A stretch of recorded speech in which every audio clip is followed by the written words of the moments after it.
The town of Dustwater was used to cruelty, but the crowd still chuckled uncomfortably as the auctioneer rattled off the terms.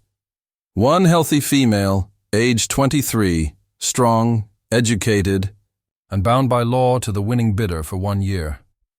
Clara May Devlin stood on the raised platform, wrists shackled before her, dust coating her hem and sweat glistening at her temple beneath a wide-brimmed prison bonnet. The noon sun was merciless, baking the red clay beneath her boots. Her mouth was dry, but her jaw stayed clenched. She would not cry. Not here. Her crime? Defending herself against the wrong man. Lance Broder, the banker's son, drunk, entitled, and used to getting what he wanted. When Clara said no, he didn't listen. When he laid his hands on her, she put a bottle across his skull. The judge was traveling through on a circuit. Didn't know her. Knew the Broder family real well, though. So instead of prison, Clara was handed over to the town as an indentured domestic, to be auctioned like livestock. The men gathered under the sun, drunk on the cruelty of it all. Ranchers, drifters, gamblers with curled mustaches. A few women watched too, wives and saloon girls alike, some with pity, others with bitter smirks. Let's start the bidding. The auctioneer barked, voice bright as brass. What do I hear for a fine law-bound servant? She can cook, clean, speak proper. Might even teach your brats their letters. $50. Someone called. A barrel of my best whiskey. Came another. 2 pigs and a sack of oats. The laughter swelled. Clara's cheeks flushed, not with shame, but with rage. She kept her eyes fixed on the horizon, on the ridgeline beyond the gallows tree. Anywhere but the crowd, until she saw him. He stood near the back of the gathering, tall, broad in the shoulders, his coat dusty but neat, a rifle slung across his back. A sun-worn hat shadowed his face, but not enough to hide the set of his jaw. He didn't smile. He wasn't drinking, and he wasn't laughing. His hand rested gently on the shoulder of a boy, maybe 9 or 10 years old, who stood silently beside him, boots too big, eyes wary. Then the man spoke. Low and steady. $300. The words cut through the noise like a gunshot. The crowd turned. The auctioneer froze mid-sentence. Even the drunks sobered slightly. 300. The auctioneer repeated, blinking. The man nodded once. Cash, I'll take her now. Murmurs rippled across the square. She ain't worth that. Is he crazy? Hell, for 300, you could buy 2 strong men and a new plow. Clara turned her eyes toward him, trying to read his face to find the angle. No smirk. No wink. Just stillness. That kind of heavy silence that only came from a man who'd seen too much and learned to speak less. The auctioneer looked uncertain. Well, the lady goes to Mr. Coulter, the man said. Eli Coulter. No one dared raise a higher bid. The sheriff, leaning on a post nearby, nodded his approval and unfastened the iron cuffs from Clara's wrists. The steel fell with a dull clink against the wood. Eli stepped forward, helped Clara down from the platform, not like property, not like something bought, but like a human being. You'll ride with us, he said simply. Then softer, almost awkwardly, you'll have your own room. Clara looked from Eli to the boy, then back again. She nodded, silent. The chains were off, but her future had never felt more uncertain. As the wagon rolled away from the square, a drunk muttered, "A man pays $300 for a woman in chains." He's either desperate or dangerous. Neither man nor woman looked back. Eli just said, without turning his head, "My son needs you." The trail out of Dustwater was long, flat and silent. Clara sat stiffly in the wagon seat, clutching the edge as Eli Coulter guided the reins with steady hands. The boy, Luke, sat between them, quiet as a ghost. He glanced at Clara once, then looked away, his face unreadable beneath a mop of sun-bleached hair. They passed scrubland and open prairie. Cattle dotted the hills in the distance, and hawks circled high overhead. The land was dry, but not dead, resilient, like everything that lived out here. Clara understood that kind of survival. Coulter Ranch is about 15 miles west, Eli said eventually, not looking at her. Ain't fancy, but there's a roof, water, and food. Clara glanced sideways. You didn't buy me for my cooking, did you? His jaw twitched, half a grin maybe. No, ma'am. I bought you because I needed someone my boy could trust. Clara studied him. You don't even know me. Eli finally looked at her, and his eyes were darker than she'd expected. Not cruel, just tired. The kind of tired that came from burying too many things and speaking too few words. I knew enough the second I saw you standing up there. Shoulders straight, eyes sharp. That ain't a woman who breaks easy. Clara looked away, unsure what to say to that. She wasn't used to being seen, not really. They rode in silence again until the wagon creaked over a rise, and there it was, Coulter Ranch. A low farmhouse sat tucked against a hill, with a weather-worn barn behind it, and a windmill creaking slowly in the breeze. A few cows grazed in the pasture, and the corral fence needed fixing. It wasn't much, but it was more than she'd had in a long time. As they pulled up, Eli handed her the reins. "Take Luke inside, will you?" "I'll see to the horses." Clara hesitated. The boy still hadn't spoken, but she nodded. Inside, the house smelled of wood smoke and old pine. Clean but sparse. 2 rooms, a big fireplace, a table with 3 chairs, though only 2 looked used. Luke walked in and sat quietly on a stool near the hearth. "You hungry?" she asked. He shrugged. Clara moved to the kitchen, found a tin of beans and some hardtack, and got the fire going. She wasn't sure what else to do. She'd spent months surviving men who only wanted to use her, and now here she was, cooking for a child who wouldn't speak and a man who'd paid for her freedom. Not a prison. Not quite freedom either. Something else. Later that evening, Eli came in, dust on his boots. "Room's yours," he said, nodding to a door down the hall. It was hers before. Clara followed his eyes to a photograph on the mantel. A young woman, dark-haired, smiling beside Eli, her arm around a small, laughing Luke. She passed. Clara asked softly. 3 winters ago. He sat down hard in the chair like the weight of it still pulled at his bones. Fever took her. Luke was 6. Clara looked at the boy again. Now she understood that silence a little better. "You don't owe me anything," Eli said suddenly, meeting her gaze. "This arrangement? It's legal, but I ain't gonna make you do anything you don't choose." Clara tilted her head. "Then why pay $300 for a stranger?" Eli didn't answer right away. He looked at Luke, then at his calloused hands resting on the table. Finally he said, "Because I didn't want a housekeeper or a servant. I needed someone whole. Luke's had enough broken things." Clara stood still for a long moment, the firelight flickering against her face. She didn't say it out loud, but something in her began to thaw. By the end of Clara's first week at Coulter Ranch, her hands were blistered, her back sore, and her heart quieter. It was strange, this life, simple, but not easy. She rose before the sun, helped with chores, cooked meals that didn't come from cans, and patched everything from shirts to saddle straps. The work was honest, the kind that left dirt under your nails and a strange sense of peace in your chest. And the silence, so much of it, was different here. It wasn't the suffocating kind she'd known back in Dustwater, where every quiet look from a man was a threat, every unspoken word a trap. This silence was waiting, watching, letting her breathe. Luke was still quiet, but not distant. Every morning he'd be out by the barn, brushing the mule or mending something small with his tiny, serious hands. Clara started leaving him warm biscuits wrapped in a cloth by the door. He never said thank you, but she'd find the cloth folded neatly and placed back by the hearth. Eli worked like a man being chased, sun up to sundown, fixing fences, tending cattle, digging a new irrigation line. He rarely spoke more than a sentence at a time, but he always nodded when she passed, always made sure her water bucket was full before heading out. And every evening, like clockwork, they'd sit on the porch, 3 chairs in a row. The first time Clara sat out there, she noticed Eli had repaired the one chair with the splintered leg.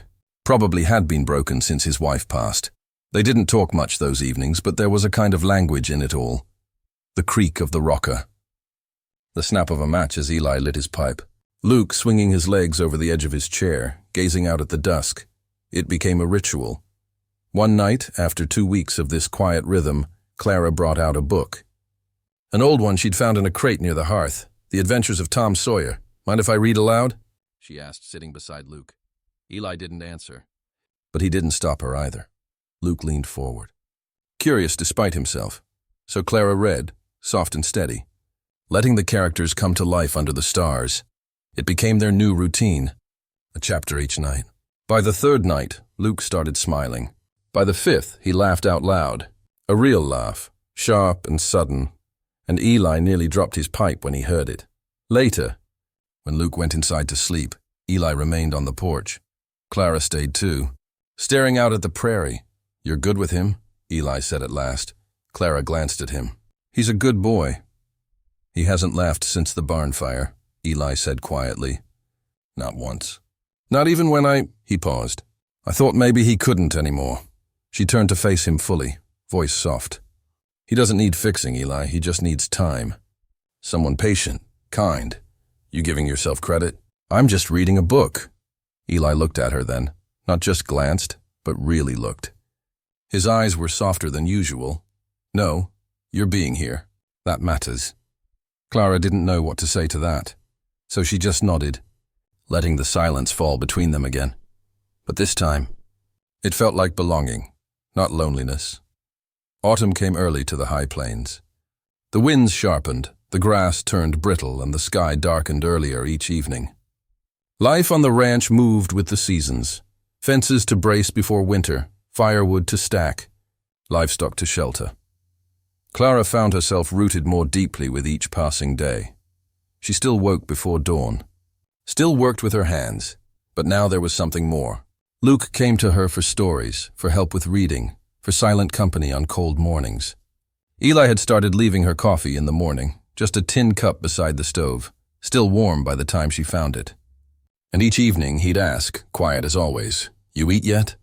Then they'd share supper, sometimes even a conversation.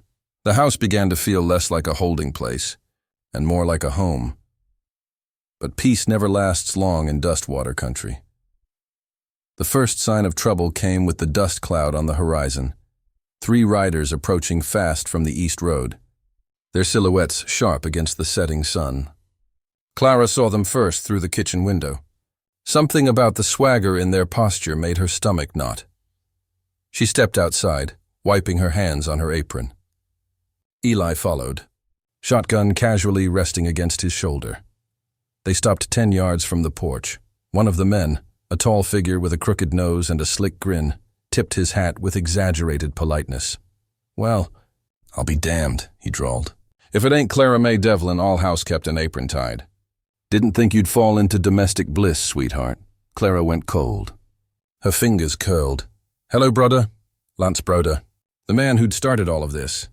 Son of Dustwater's wealthiest banker, the one who'd tried to take what wasn't his and got a broken nose for it. The one who smiled when the judge read her sentence. He hadn't changed. Still rode like he owned the world. Still smiled like nothing could touch him. "What do you want?" Eli asked, his voice low. Broder gave Eli a once-over, chuckled. "Just a social visit. Word travels fast when a man drops $300 on a girl in chains. Thought I'd see how the investment's paying off." Clara stepped forward. "You've got 5 seconds to turn around," Broder smirked. "You forget, darling. Technically, you still owe Dustwater about 9 months of service.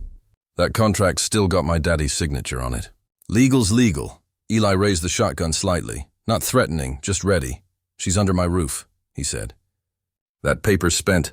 You come to test that, you'll leave here with less than you came with."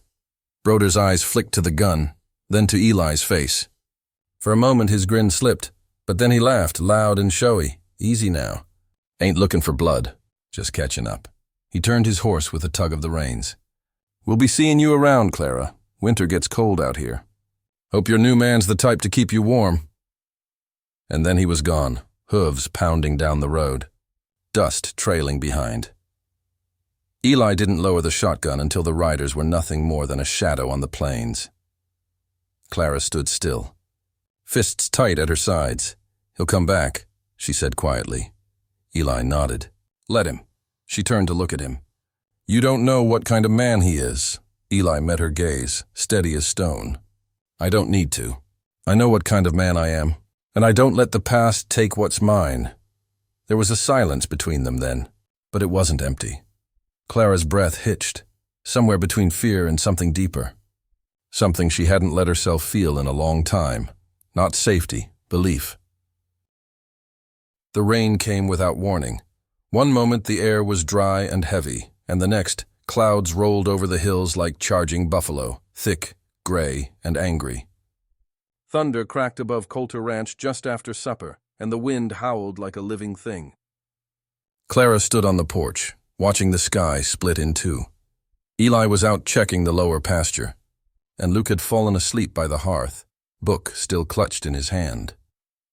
She listened for the hooves long before she heard them, and when she did, her gut turned to stone. Lightning flashed, and Eli appeared over the ridge, soaked to the bone, boots thick with mud, leading a spooked horse. He tied it fast, stumped up the steps, and looked at her like he wasn't surprised to find her waiting. "Storm's got the creek rising fast," he said, voice half shouted over the wind. "We'll lose the bridge by morning. Is the herd safe?" "For now." He looked up at the sky.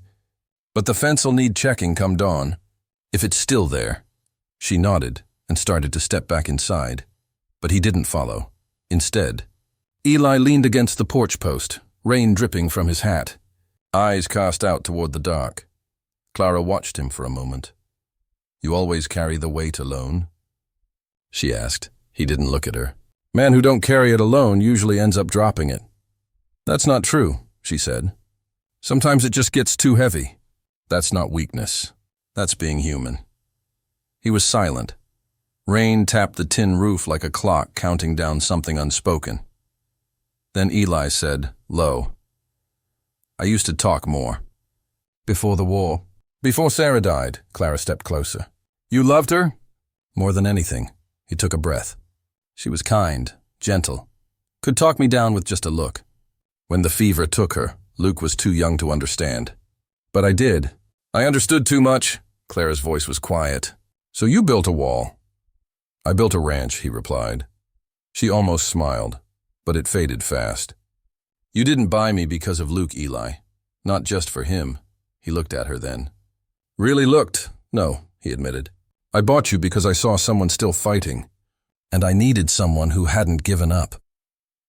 Clara's breath caught in her throat.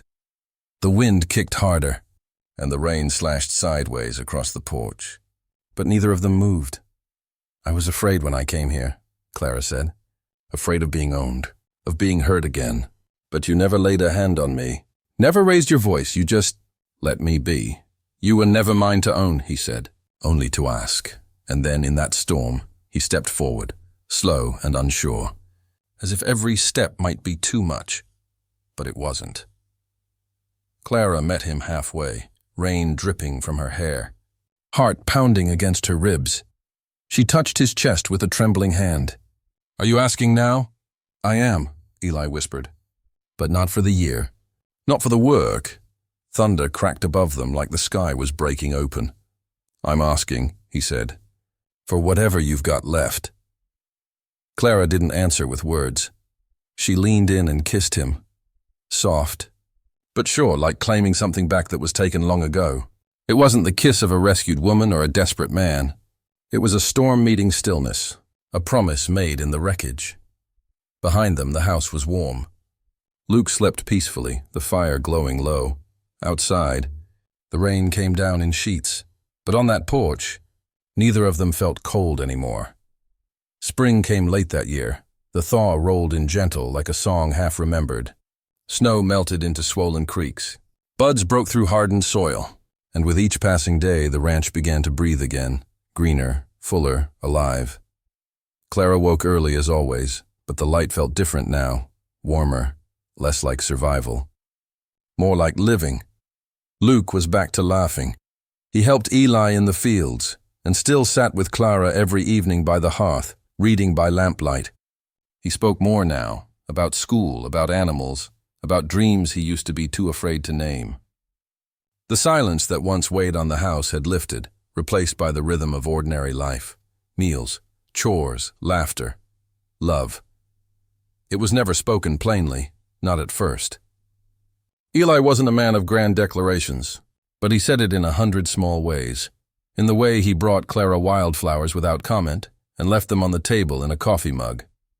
In the way he started asking her opinion on ranch decisions, like it mattered, because it did. In the way he always waited for her to sit before he did. In the way he looked at her like she was something earned, not taken. Then one morning, Eli handed her something small and wrapped in oilcloth. Not a ring, not yet, just a folded piece of paper. Clara opened it slowly. It was the deed to the ranch, her name freshly inked beside his. Her hands shook. "You're giving me?" "I'm sharing it with you," Eli said, quiet and sure. "Land don't mean much without someone to build on it with. And I'm tired of building alone." Clara didn't cry. She thought she might. But instead she smiled so wide it made her cheeks hurt. She kissed him right there, under the budding cottonwoods, while the rooster crowed like it was celebrating too. They were married in late April. No preacher would come all the way out to Coulter Ranch. And Clara didn't want Dustwater's church anyway, not after what the town had done. So they stood in the open field behind the barn, under a sky clear as glass, with Luke holding the ring box in his hands and wildflowers braided into Clara's hair. Eli wore his best coat. Clara wore a dress she'd sewn herself, off-white, simple, and honest. She had no veil, no bouquet, just bare hands and clear eyes, and when the time came, Eli didn't say vows out of habit. He said only one sentence: "I don't promise perfection, but I promise presence." Clara, tears threatening now, replied with just one of her own. "I've carried my name like a burden. I'm ready to carry yours like a choice." They kissed as the wind picked up, and the horses in the distance watched with calm, curious eyes. There were no pews, no music, no guests but the land itself. But it was the most sacred thing Clara had ever known. Back in town, word spread. They laughed, of course. Some folks always would. They laughed when the bride was auctioned in chains, one saloon regular was heard to mutter. Until a lonely rancher said, "My son needs you. Now look at her." But those words didn't sting anymore. Clara May Coulter, now didn't belong to their laughter. She belonged to the boy who smiled again, to the man who stood by her without demand, and to the land that now bore her name. And as she walked back into her home that evening, hand in hand with Eli, Luke skipping just ahead, she knew the story wasn't ending. It was just beginning.